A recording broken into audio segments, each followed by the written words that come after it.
John Wick, at first glance, seems to be the most ordinary, average American film, telling the story of a hired assassin who was one of the best professionals in his field. But the number of people he killed in the John Wick cinematic universe can surprise everyone. How many people do you think John Wick killed in all 4 movies? The initial number of killings by John Wick in the script of the first film proves that the franchise didn't always appear as such a brutal and deadly saga. Director Chad Stahelski recalls when he received the script for the first film, it had only a few deaths. Stahelski saw the potential to make something greater with this story, to tell a more fantastical tale and create a surreal action movie. Briefly about the film.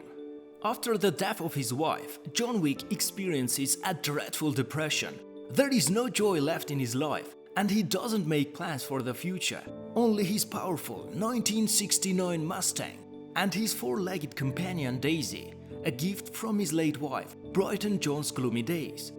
The magnificent car draws the attention of criminals who soon steal the vehicle, wreak havoc on John's home, beat him, and kill his beloved dog. And from there, the killings of John Wick begin. The killings of John in the first film can be divided into 5 parts. The first episode of killings occurs at John's home, where he eliminates the assassins who came to kill him. Here's Johnny! He kills 13 people at his home. The second episode of killings takes place in a club, where he goes to find Viggo's son. Joseph manages to escape, but 28 of his guards do not. The third episode occurs in Viggo's warehouse, where John kills 15 people and burns all of Viggo's money. Episode 4 takes place during the murder of Joseph. Here, John kills 11 people. In the final scene of the movie, in a brutal battle, he kills 8 people, including Viggo. In total, we get 77 people that John Wick killed in the first film. Now let's move on to the second film of the franchise. The plot of the movie John Wick 2 tells that a former colleague of John decides to take control of the Assassin's Guild. He offers Wick a job that he cannot refuse because of a blood oath. So let's make a review of the killings in the second part of John Wick. In the second film, there are 3 mass killings. John kills his first victim at the beginning of the movie, during a chase, when he hits him with his car. Then the first mass killing occurs at Abram Tarasev's warehouse, where he sends 6 thugs to their demise. The second episode of killings happens after John heads to Rome, where he is set to confront one of the most dangerous assassins in the world. Once he kills D'Antonio's sister, he finds himself back at a club, reminiscent of the first film, and there he kills 69 people. Later, he returns to New York, where he becomes the target of a pursuit. Here, one of the most notable killings in the franchise takes place: the pencil killing. It's creative and shows that John can use his surroundings to his advantage, turning anything into a weapon. The pencil killings also reference the first film, when Viggo tells his son that he once saw John Wick kill 3 men with a pencil in a bar. I once saw him kill 3 men in a bar with a pencil. This time, he kills 2 with a pencil. The third episode takes place at the reception, hosted by D'Antonio, where we can count 45 killings. And let's not forget that at the end of the film, John kills D'Antonio in the Continental Hotel, breaking all the rules of the Assassin's world. So, in the second film of the franchise, the number of killings amounts to 128 people. Combining the 2 films, we get 205 killings by John Wick. One would think that the entire criminal world is hunting John, and in this film we expected the maximum number of killings in the franchise. However, that's not the case, and now we'll see it together as we review the killings in the third part of John Wick. In the third film, there are 5 episodes of killings. The third film once again demonstrates John's ability to use the environment to his advantage, and how he turns anything into a weapon. In this scene, John Wick uses a library book to kill Ernest in the first 5 minutes of the film. Afterward, he ends up in some weapons shop, where 7 people perish at his hands. This scene is famous for John showcasing his deadly throwing skills, launching knives at various attackers, and at one point throwing an axe into the head of a person from about 30 feet away.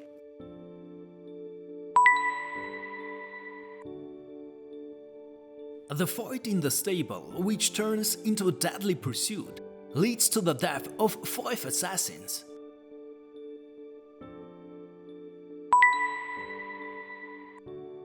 It takes place on another continent in Casablanca, where 38 people die at the hands of John.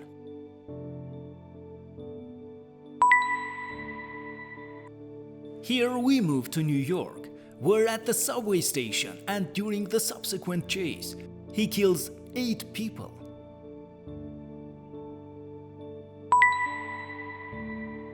The last episode unfolds on the grounds of the Continental Hotel, where Baba Yaga kills 35 people.